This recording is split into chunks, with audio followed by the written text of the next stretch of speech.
Olá, meus queridos irmãos, graça e paz a todos. Hoje é quinta-feira e eu quero trazer aqui uma breve reflexão em relação ao relacionamento matrimonial. E essa reflexão que eu quero trazer aos irmãos é baseada em Gênesis capítulo 2, verso de número 24. É uma reflexão que eu tirei desse livro, 15 lições para transformar seu casamento. Diz assim a palavra de Deus, Gênesis capítulo 2, verso de número 24. Portanto, o homem deixará seu pai e sua mãe e se unirá à sua mulher, e eles serão uma só carne. Este verso, meus irmãos, é extremamente importante, extremamente valioso, e deste verso nós encontramos três lições, três princípios extremamente importantes para a construção de um casamento centrado na palavra, de um casamento bíblico. Quais são as três lições que nós aprendemos neste verso? A primeira lição é que o relacionamento conjugal, o casamento, exige um tipo de exclusividade.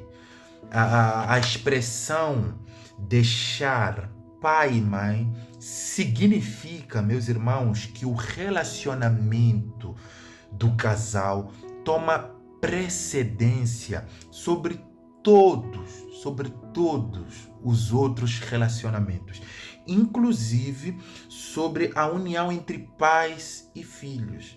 Veja, a palavra de Deus diz que Deus nos criou à sua imagem e semelhança. A imagem de Deus não se reflete no relacionamento entre pais e filhos na mesma intensidade que se reflete no casamento, no relacionamento conjugal. Existe um tipo de exclusividade que precisa ser preservada dentro do contexto do matrimônio, dentro do contexto do casamento. Isso não significa que quando nós passamos por lutas, quando nós passamos por desafios, nós não podemos, como casal, pedir ajuda de homens piedosos, casais mais maduros, ajuda de pastores. Não significa, mas significa que devemos proteger, devemos tomar cuidado para que a interferência de terceiros não cause dano ao nosso relacionamento. Podemos dizer que tudo aquilo que interfira na relação conjugal, no casamento e atrapalhe, deve ser evitado. Por exemplo, se amigas atrapalham, deve ser evitado. Se esportes, televisão, computador, internet, carreira e até mesmo igreja, bens, hobbies, ministério, atrapalha o relacionamento conjugal, precisa ser evitado. Existe um tipo de exclusividade dentro do contexto do casamento que precisa ser preservada. Nós não podemos colocar amigos, parentes, pai, mãe, primos, carreira, lazer, hobbies, acima do nosso relacionamento conjugal. E deixe-me dizer aqui, até mesmo os filhos não podem ter precedência sobre o relacionamento conjugal. Existe um tipo de pecado, um tipo de problema dentro do contexto do casamento que precisa ser evitado, que é o filiocentrismo. Os irmãos já ouviram falar de filiocentrismo? O que é filiocentrismo? É a paternidade centrada nos filhos, no qual os filhos e não o relacionamento conjugal ficam no centro do universo familiar. E nosso Deus, meus irmãos, nunca quis que o relacionamento entre pais e filhos tomassem o lugar do relacionamento entre marido e esposa. Então, essa exclusividade dentro do contexto do relacionamento conjugal, ela precisa ser preservada, tá?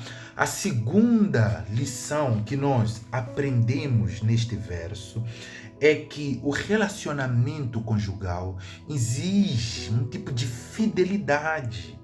Existe fidelidade dentro do contexto do relacionamento conjugal à luz da palavra de Deus. A expressão "e se unirá à sua mulher", se unirá à sua mulher, traz essa verdade de que existe, né, dentro do contexto do relacionamento conjugal, um tipo de fidelidade que precisa ser preservada.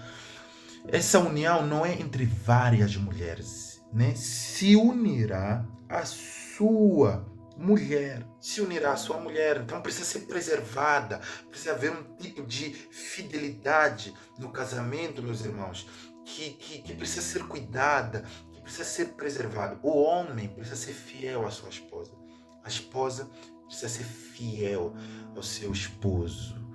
A infidelidade conjugal é um pecado sério e é um dos motivos, né, que causa muitos divórcios nos nossos dias. À luz da unidade do casal e do seu reflexo da imagem de Deus, os cônjuges devem se dedicar total e fielmente um ao outro.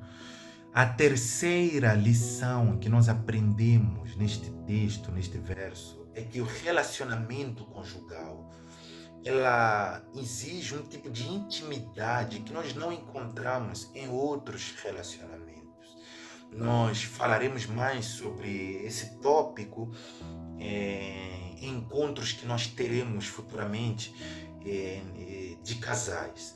Mas veja, existe um tipo de intimidade no relacionamento conjugal que precisa ser preservado. Então, a primeira verdade que nós vimos nesse texto é que o homem deixará seu pai e sua mãe. Existe um tipo de exclusividade. O homem deixará seu pai e sua mãe. A segunda lição é que existe um tipo de fidelidade no casamento que precisa ser preservada. O texto vai dizer: se unirá à sua mulher. E termina, e eles serão uma só carne, que traz a ideia, né, dessa intimidade dentro do contexto do relacionamento conjugal, que tem a ver, inclusive, com a intimidade entre o casal, a intimidade sexual. A minha oração, meus irmãos, é que esses princípios da palavra de Deus possam ser preservadas dentro do contexto dos nossos relacionamentos, né? Do seu relacionamento com a sua esposa, para você que é casado, você que é casada, né? Que essas verdades, essas lições, esses princípios possam ser princípios preservados dentro do contexto das nossas famílias, e assim nós possamos construir famílias centradas na palavra, famílias centradas em Cristo Jesus. Que Deus abençoe a todos e que as famílias aqui da nossa igreja, meus irmãos, sejam famílias fortes, sejam famílias bíblicas centradas na Sagrada Escritura. Deus abençoe. Tenha uma ótima quinta-feira.